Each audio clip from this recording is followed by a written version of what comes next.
stood alone on the observation deck of Earth Defense Command Station 7, his hands pressed against the cold glass that separated him from the void of space. Outside, stars burned in the darkness like holes punched through the world. He had been standing here for 20 minutes, watching the same stretch of empty black, waiting. 17 years. That was how long ago Lyra had left. 17 years since she told him she had to go home, back to her people, back to her father's empire among the stars. He had understood then. He understood now. But understanding and accepting were two different things. The alert came suddenly. Red lights blinked across the station's control panels.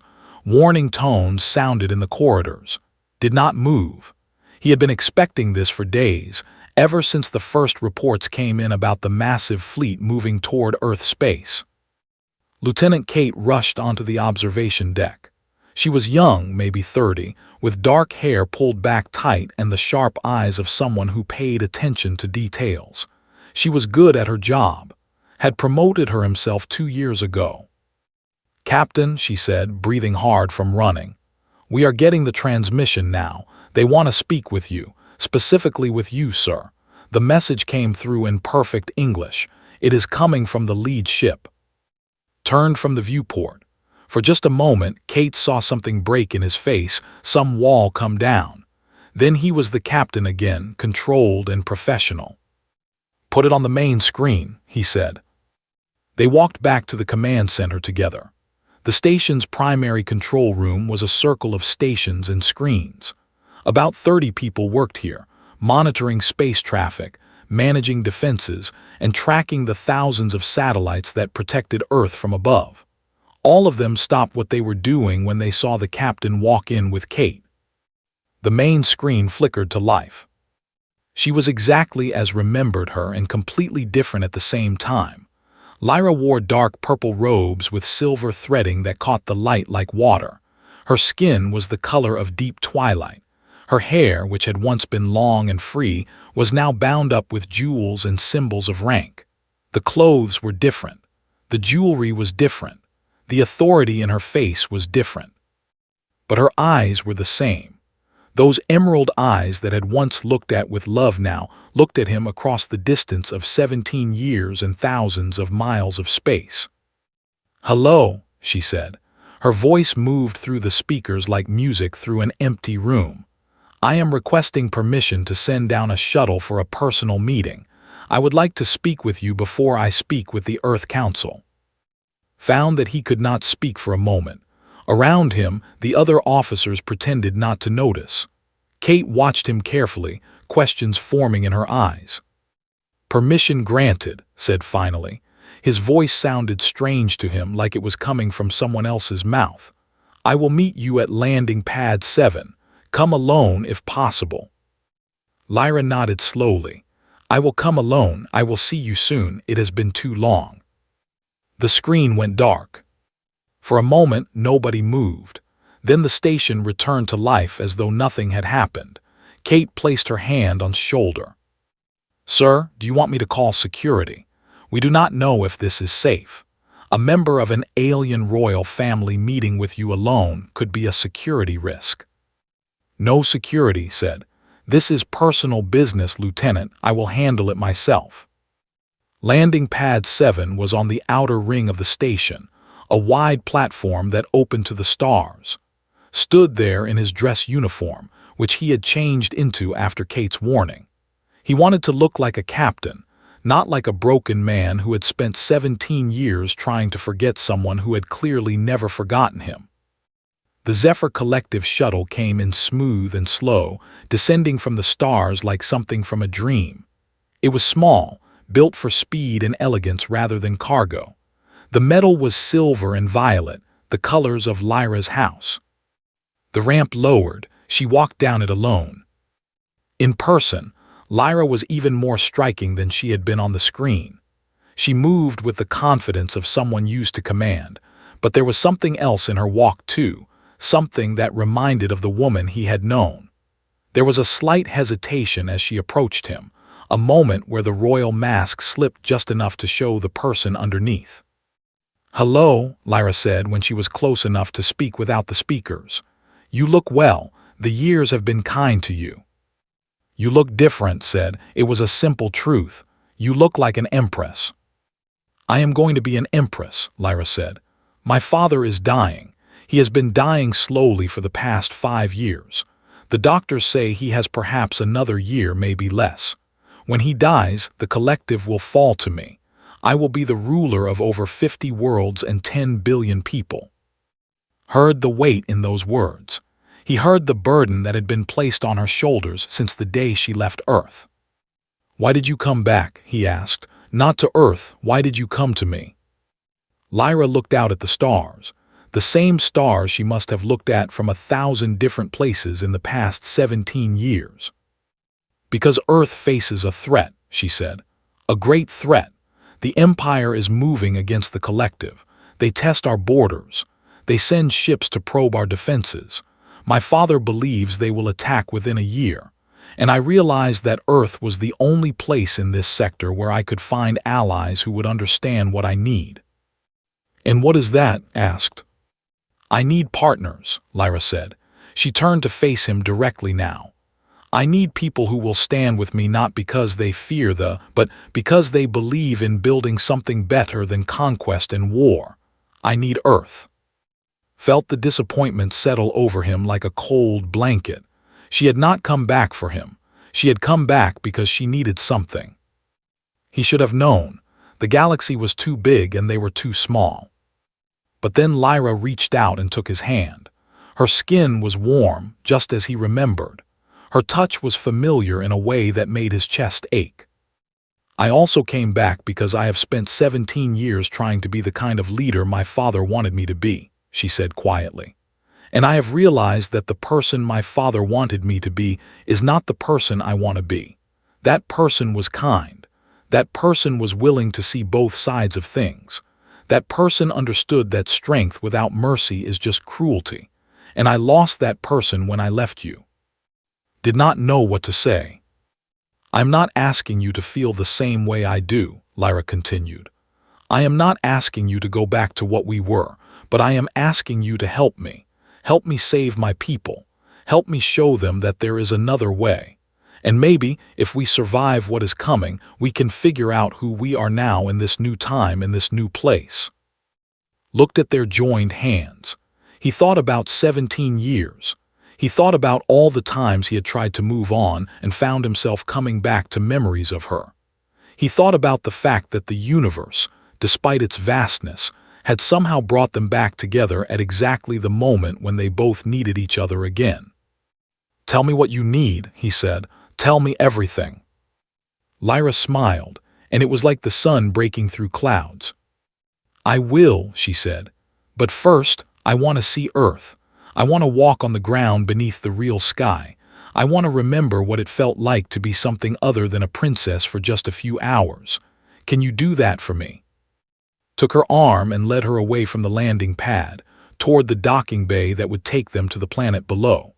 Behind them, the shuttle sat empty on the platform, a symbol of the two worlds that were about to collide and somehow, impossibly, find a way to fit together. The Earth Council chamber was designed to impress.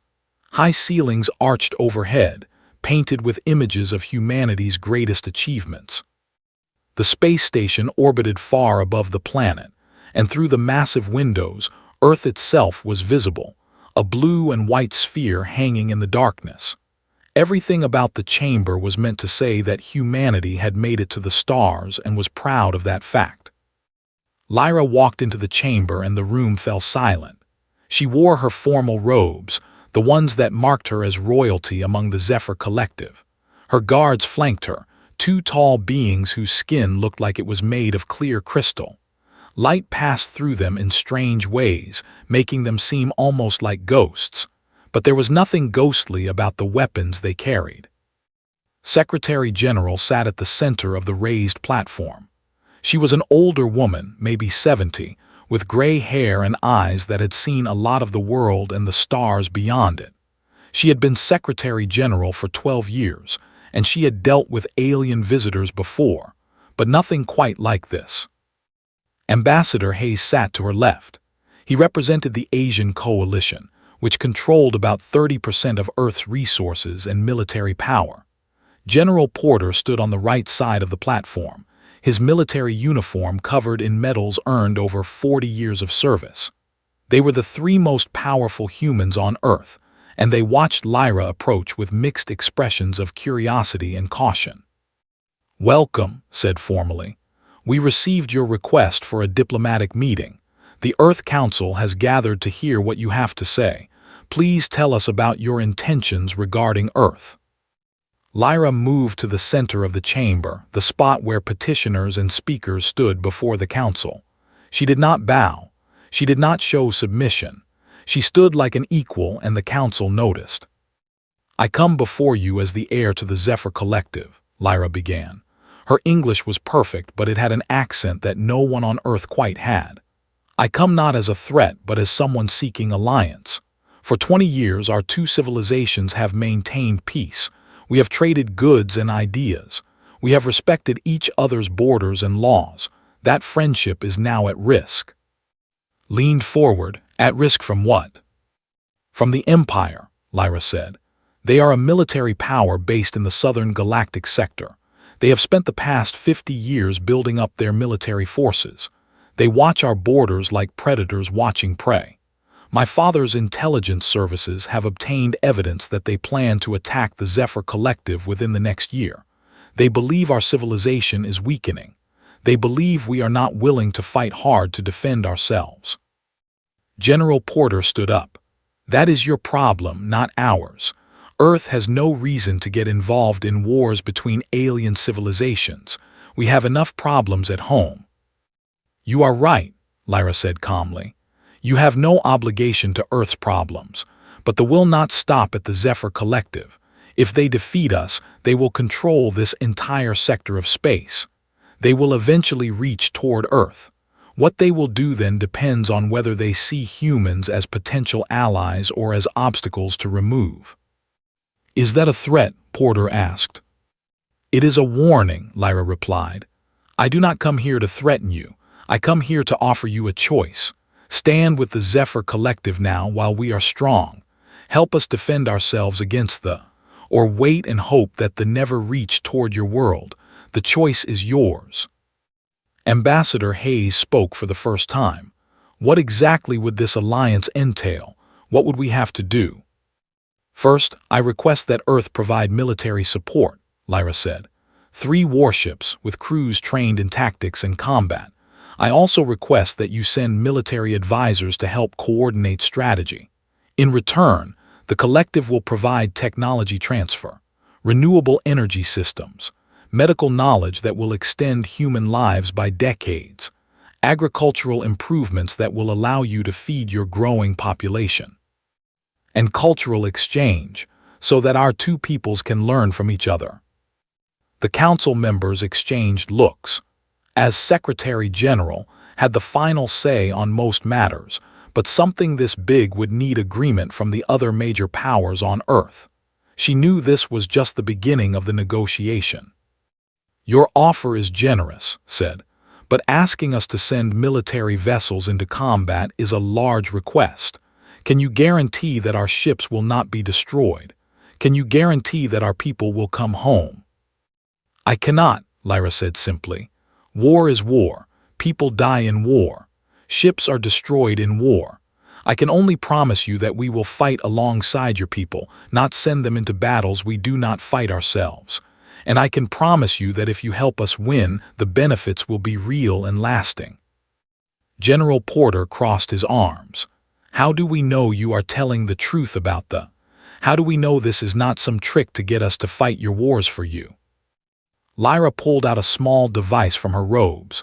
She activated it, and a hologram appeared in the center of the chamber. It showed ships, dozens of them, moving through space with military precision. It showed documents written in the harsh characters of the language, along with translation overlays in English. It showed communications between commanders discussing invasion plans. "This is information obtained by Zephyr Intelligence 5 months ago," Lyra said. "I am sharing it with you now, though it is classified information in my government. If you do not believe it, you can have your scientists verify it. You can confirm that these are real ship designs. You can check the military databases. I have nothing to hide from you because I need you to understand the truth of the situation. The documents and images hung in the air, evidence of an empire preparing for war on a scale that made even the generals in the room fall silent. Made a decision. We will need time to verify this information and to discuss with the other major powers on Earth. We cannot make this decision alone, and we cannot make it quickly. You have 6 days, Lyra said. My fleet will remain here in neutral space. After 6 days, I must return to the collective. My father's condition is worsening.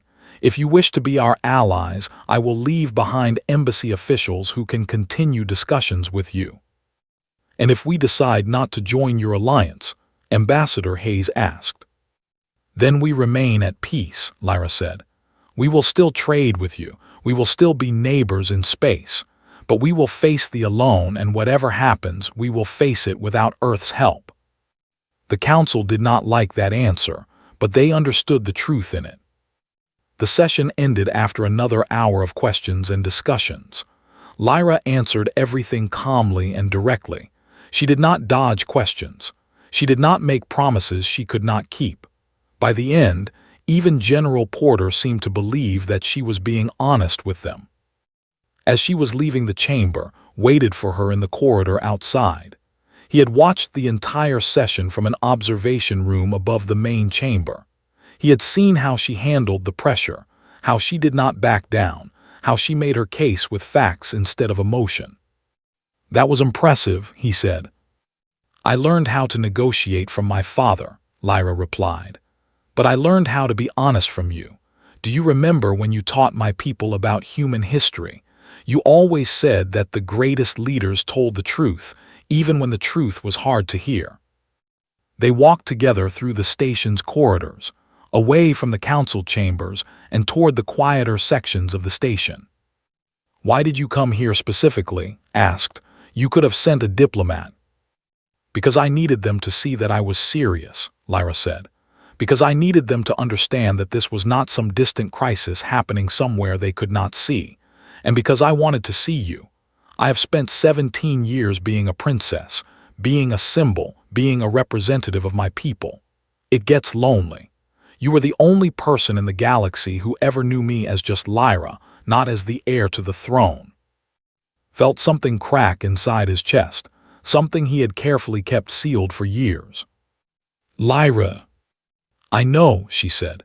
You have moved on. You have a life here. I am not asking you to throw that away. But I am asking you to remember that we were real, what we had was real, and if we survive the coming darkness, maybe there is time for us to figure out what we could be now. She reached out and squeezed his hand once, then let go and walked toward her shuttle, leaving standing alone in the corridor, his carefully ordered world suddenly less certain than it had been just hours before. 3 days after Lyra's presentation to the Council, Earth voted to join the Alliance. The vote was close, but it passed. 56% in favor. Took that as a victory, even if it meant that almost half of Earth's population thought it was a mistake. The Tactical Operations Center on the station became the command hub for the new alliance. Screens covered every wall, showing star charts, fleet positions, and the constant stream of data that came in from sensors and intelligence networks. Had been stationed here for 6 hours straight, barely moving from his command chair.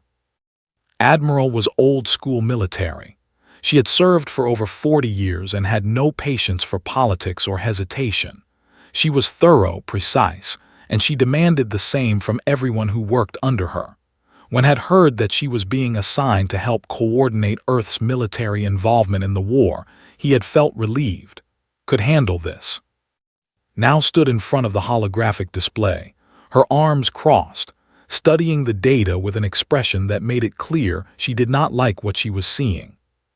We have intercepted communications between the Fleet Command and their home base, said. She activated the hologram, and 6 massive warship markers appeared on the star chart. These 6 vessels have been sent as an advanced strike force. They have broken away from the main fleet and are heading directly toward the nebula. Leaned forward, studying the positions. The nebula was a chaotic place, filled with radiation and unstable space. It was one of the few routes that could get from the home sector into Zephyr collective space. It was also a place where larger ships had trouble operating because the space itself was unreliable. "What is their target?" asked. "The narrow corridor through the nebula," said. "The only safe passage route. Intelligence suggests that the plan to position these ships there and wait for our fleet to pass through. When we do, they attack. They are counting on us being caught by surprise, on us having minimal defenses, and on them being able to destroy our ships before we can mount an effective defense." "Our ships?" "The 3 Earth vessels assigned to the Joint Task Force are scheduled to pass through that corridor in 3 days," said. "The collective fleet will be moving parallel to us, but on a longer route. If they strike now, we will be alone." Felt the weight of that statement settle on him. 3 Earth ships, 300 crew members mostly, 3 ships full of people he was responsible for sending into danger. "What if we do not go through?" Lieutenant Kate asked. She had been assigned to work with, learning Earth's joint operations procedures for this new alliance. "We have to go through," said. "The collective cannot wait for a longer route. The main fleet is moving faster than we thought. We need reinforcements in place within the week, or the collective colonies near the border will come under attack.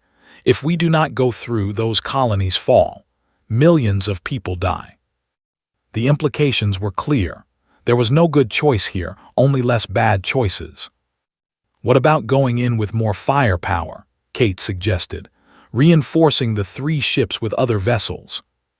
"We do not have those vessels here," said flatly. "Earth committed 3 ships to this alliance. Those 3 ships are what we have. We can add support from the Zephyr Collective, but Lyra was clear that most of their military assets are committed to defending the home territory. The 3 collective cruisers that were assigned to support us are already in position near the colony sectors." The tactical situation was bad, and everybody in the room knew it. The door to the operations center opened, and Lyra entered, followed by her tactical advisor, a tall Zephyr officer named Castellan. Castellan had served in the collective military for over 60 years and carried himself with the bearing of someone used to command. "We have a problem," Lyra said without preamble. "My intelligence networks have confirmed the movements. They are accelerating toward the nebula. They will be in position to attack within 90 hours. We need a strategy." Stood up, all eyes in the room turned toward him. "We do not fight them in open space," said. "That plays to their strength. Their ships are bigger than ours, their weapons are stronger, and they have been fighting large-scale battles for longer than we have." "So what do we do?" Castellan asked. His voice was deep and carried an accent that made every word sound important. "We use the nebula as our weapon," said. "The nebula has unstable space. Sensors do not work reliably there. Targeting systems have trouble locking on moving targets. The larger a ship is, the harder it is to navigate the instability." Nodded slowly as she understood where was going. "We send our 3 ships through the nebula," continued. "But we make it look like we are retreating. We broadcast a false distress signal. We let them think they have already won before they even fire a shot." "Explain," Lyra said. Moved to the hologram and began manipulating the controls. The star chart shifted and changed, showing the corridor through the nebula, the space around it, and the position where the ships were moving. "They want us to think they are the hunters," said. "They want us to panic. They want us to try to run, so we let them think they are winning. We send our ships through the corridor at standard speed. We broadcast that we have been damaged, that our systems are failing, that we are trying to escape. They will believe us because we are moving slow and acting desperate." "But where is the advantage?" Castellan asked. "The advantage comes when they follow us deeper into the nebula," said. "Once they are fully committed to the pursuit, Once they are deep enough that they cannot easily retreat to open space where their reinforcements might help them, we turn and fight. We use the unstable space to our advantage. We know the corridor. They do not. We use that knowledge to strike at them while they are confused and disoriented. Lyra studied the hologram, thinking through the plan, watched her face, seeing the princess calculating odds and possibilities. "It is risky," Lyra said finally. "If they strike before we reach the deeper part of the nebula, our ships will be destroyed and we will not have time to counter." "Everything in this situation is risky," said, "but they expect us to be afraid. They expect us to run straight and panic. If we do something unexpected, if we show them that we can think faster than they can, we have a chance." Castellan was quiet for a long moment, then he nodded. "It is a human strategy," he said. "I have read about human warfare. Humans often use deception and misdirection because they lack the raw power to compete in direct conflict. But they do not expect such tactics. They will be unprepared for it. I support this plan." Was already running calculations on her terminal. "We can execute this. Our ships are designed for maneuverability. We can thread through the nebula if we know the exact safe passages. Zephyr records of the corridor." "I will provide them," Lyra said. "They are not classified if it means keeping our people alive." "Then we have a plan," said. "We make them think they are winning right up until the moment we show them they have already lost." Over the next 3 days, the operation was prepared in detail. Every captain of every ship involved in the plan was briefed. Every crew member was drilled on emergency procedures. The false distress signals were prepared and tested. Weapons systems were brought to full readiness. On the morning of the attack, stood with Lyra on the observation deck of the station, watching the 3 Earth vessels move away from the dock and begin their journey toward the nebula. The ships looked small against the vast emptiness of space, fragile and temporary. "Are you afraid?" Lyra asked. "Yes," said. There was no point in lying to her. "I am sending 300 people into danger based on a strategy I developed in a few hours. If I am wrong, they all die." "You are not wrong," Lyra said. "I have reviewed your calculations 3 times. Castellan reviewed them as well. The mathematics work. The strategy is sound. The only unknown is whether they will follow the path we want them to follow." "That is the biggest unknown there is," said. Lyra took his hand. "You were right when you taught my people about human creativity. Humans do not think the way other species do. You do not approach problems from angles that seem logical based on pure power. You find ways to win that nobody else would think to try. That is your gift. That is what the collective needs. That is what I need." Squeezed her hand but said nothing. Words seemed too small for the moment, too fragile for the weight of what was about to happen. The 3 Earth ships entered the nebula, their distress signals faint and pathetic. 3 hours later, the fleet entered behind them.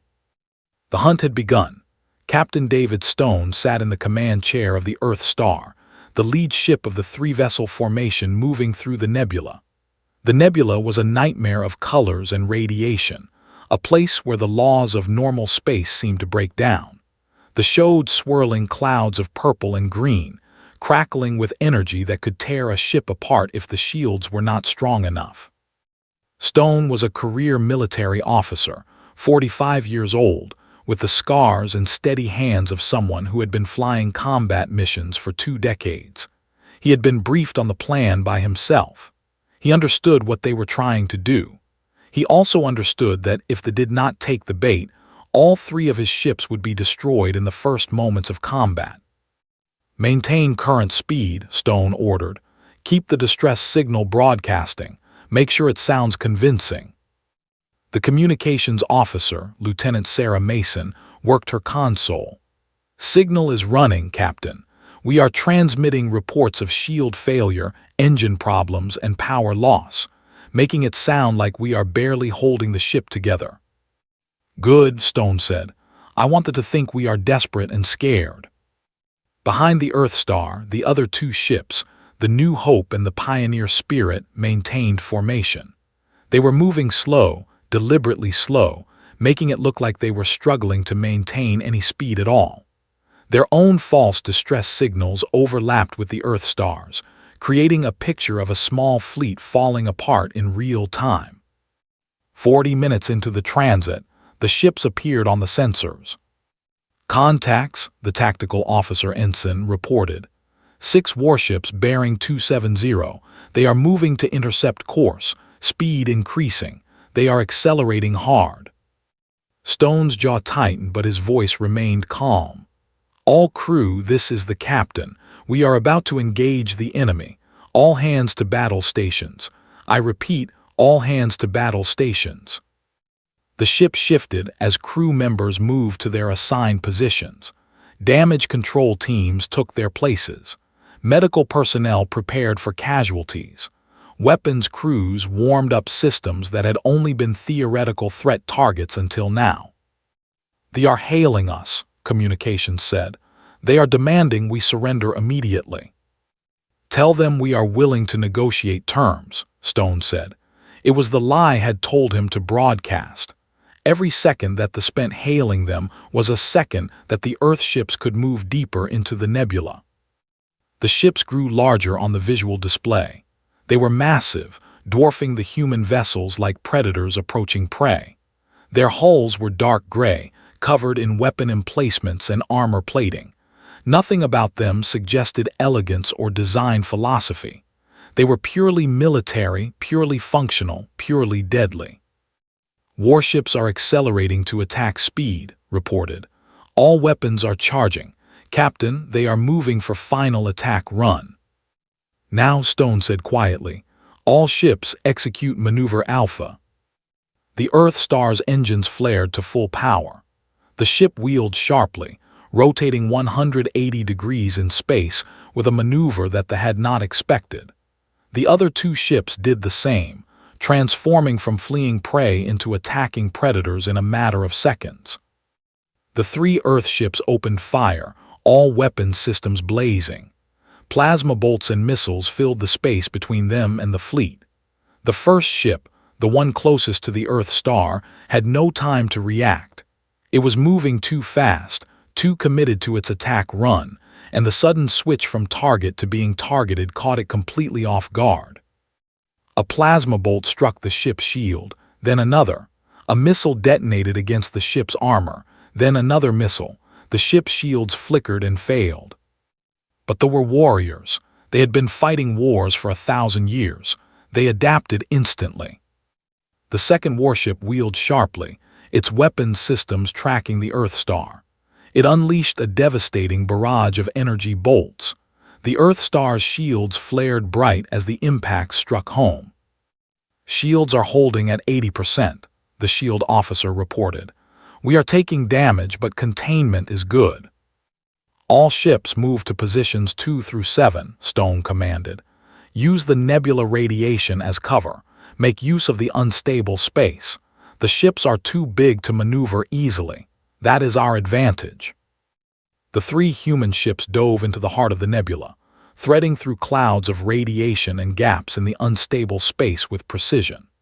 The space that had seemed like a nightmare to navigate suddenly became a familiar environment because had given them the exact routes to follow, the exact safe passages that would allow human-sized ships to move easily while large warships would have to slow down and be cautious. The battle became a dance. The Earth Star would fire from one position, then move to another before they could return fire effectively. The New Hope would appear from the clouds of radiation and strike at a ship's weak point, then retreat before counterfire could find them. The Pioneer Spirit provided covering fire, her weapons covering the withdrawals of the other 2 ships. But they were not stupid. They spread out, positioning their 6 warships in a wide formation that made it harder to hide from all of them at once. 2 of the ships were heavily damaged now, trailing radiation and debris, but the other 4 were still fully functional and increasingly desperate. "Captain Stone," the engineer's voice came through the comm system. "We have taken damage to the port shield generators. If we take another direct hit in that sector, the shields will fail." "Understood," Stone said. He made a decision. "All ships, concentrate fire on the ship bearing 045, make it count." All 3 Earth ships shifted position, moving through the nebula with practiced precision, and unleashed everything they had at the warship at bearing 045. Plasma and missiles filled the space. The ship tried to dodge, but it was too large, too slow. It took the full force of the coordinated barrage. The warship's shields failed. Its armor cracked.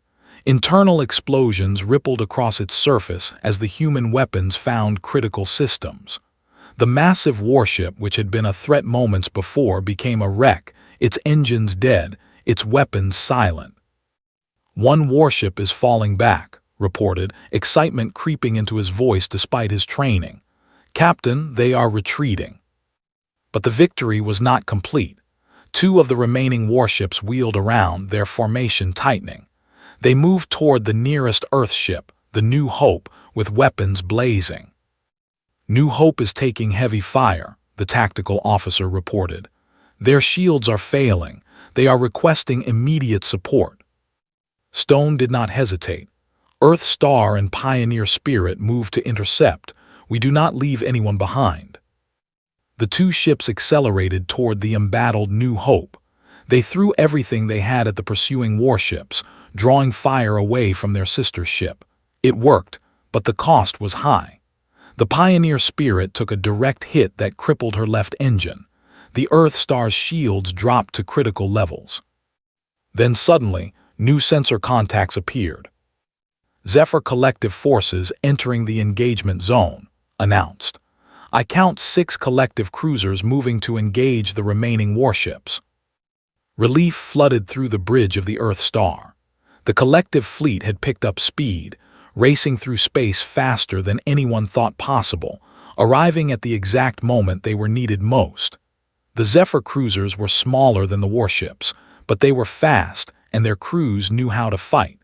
The arrival of reinforcements was enough to break the will to continue the battle. 3 of the remaining warships wheeled around and fled, accelerating away through the nebula. 1 warship attempted to stand and fight, and within minutes of engaging the Zephyr cruisers, it was destroyed. The last warship surrendered rather than face the combined fire of both the Earth and Zephyr forces. The battle was over. On the bridge of the Earth Star, Stone allowed himself a moment of exhaustion. Then he straightened up, pushed the tiredness away, and addressed his crew. "All crew, stand down from battle stations. Secure all weapons. Initiate damage control procedures across all decks. I want status reports from every department within the hour. And someone get me communications.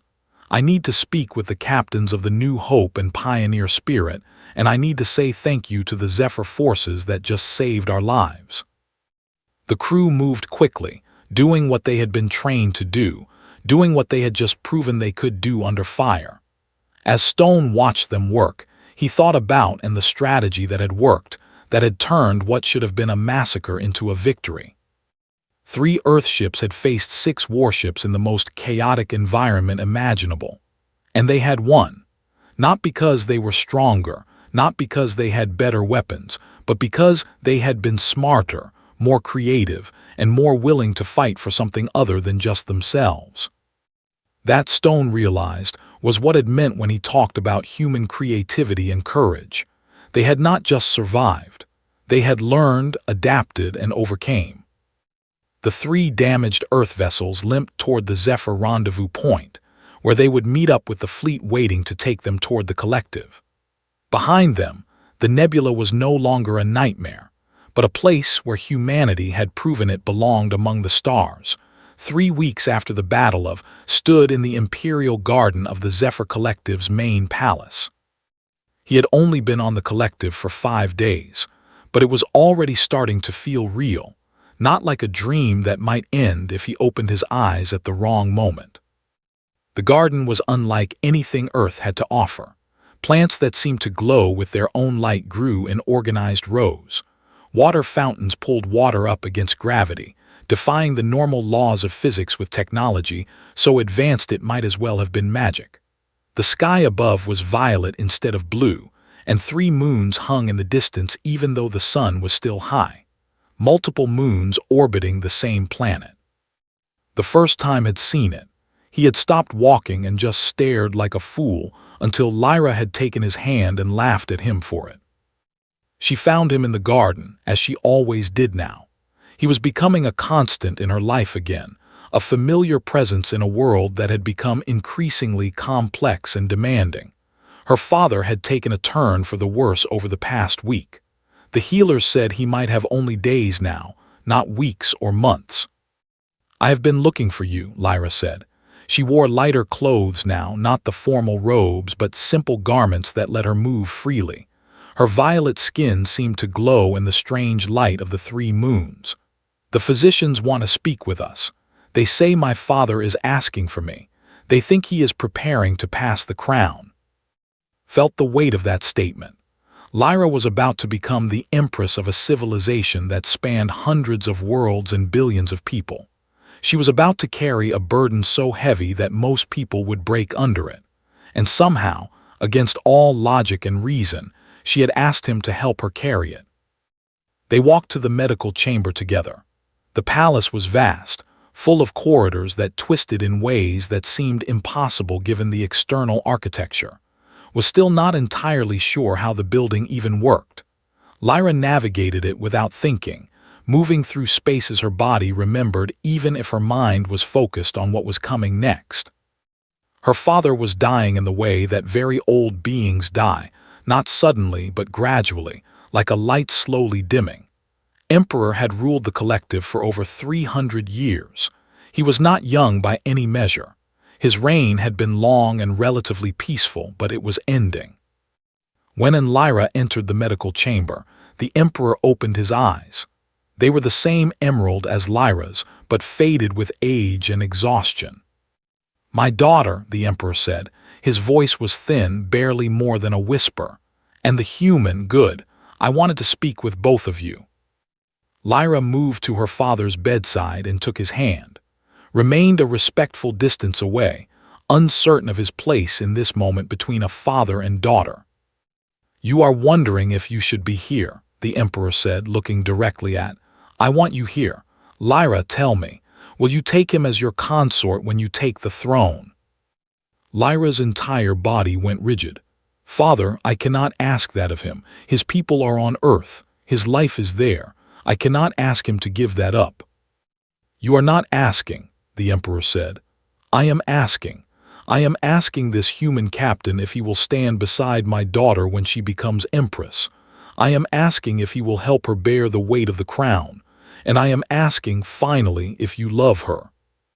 Had rehearsed this moment in his mind 1,000 times over the past 3 weeks. He had prepared responses, careful words that would be respectful but non-committal. They all fled his mind now. "Yes," he said simply, "I love her. I have loved her for 17 years. I will always love her, but she is right. I cannot ask her to ask that of me, and I cannot volunteer what is not mine to give. My people need me. Earth needs the alliance we have built. I cannot abandon them." The Emperor was silent for a long moment. Then he laughed, a thin sound like wind through empty spaces. "You are exactly the right person for her," he said. "Someone who loves her enough to refuse her, someone who understands that love and duty do not have to contradict each other. I am satisfied with this answer. Lyra, you will be empress now. The crown is yours. Wear it well. Wear it for the people who depend on you. And when this human captain leaves to return to his world, know that his leaving is a gift, not an abandonment. He chooses duty over love because that is the measure of his love." The Emperor closed his eyes. The physicians indicated that he needed rest, so Lyra stepped out of the chamber and into a smaller room adjoining the medical space. "He is dying," Lyra said. There was no emotion in her voice, only fact. "By tomorrow, maybe less. In a few hours, I will no longer be the heir to the throne. I will be the empress of the Zephyr Collective. I will carry the weight that my father has carried for 3 centuries. "You will do it well," said. "You already do it well. I have watched you make decisions, and you choose the path that helps the most people, even when it costs you something. That is the mark of a good leader. I also watched you convince your people to go to war for a civilization they had never met, Lyra replied. You showed them that humans are willing to fight for others, willing to risk their lives for principles. My father was right. You are exactly the right person to stand beside me. Moved toward her, but he did not touch her. There were protocols, things that had to be done before an empress could be openly involved with anyone, let alone a human from Earth. When will you go back? Lyra asked. The Earth Council is requesting my presence, said. They want reports on the battle, strategies for continued cooperation, trade agreements. I have been authorized to stay here for 3 weeks. After that, my superiors expect me to return to Earth and resume my duties as a captain. 3 weeks, Lyra said. It is not much time. No, agreed, it is not. What if I asked you to stay? Lyra asked. Not as my consort, because you are right that that is not a choice you can make, but as an advisor, as an ambassador, someone who understands both civilizations and can help bridge the gaps between us. Considered the question. It was tempting. It was more than tempting. It was everything he wanted. But he had made a promise to Earth, and his people depended on him. I will talk to the Earth Council, he said finally. I will explain the situation. I will propose that I spend half my time here and half my time on Earth. I will be your ambassador, but I will not abandon my people. I will find a way to do both. Lyra smiled, and it was like watching the sun break through clouds after a long rain. That is a compromise I can accept, she said. And perhaps over time that can become something more. Not now, not when I am carrying the weight of empire. But perhaps in a few years, when things have settled, when they have learned that the Zephyr Collective will not be easily conquered. Perhaps then we can be more than this. 2 days later, stood on the observation deck of a Zephyr vessel that would take him back to Earth. Lyra stood beside him, still dressed in her royal garments, still carrying herself with the weight of the crown she now wore. But there was something lighter about her too, something hopeful. Your father was right about one thing, said. Love and duty do not have to contradict each other. We are both going to serve our people. And if we do that well, then maybe we will have earned the right to be together someday. Promise me something, Lyra said. Promise that you will not wait forever.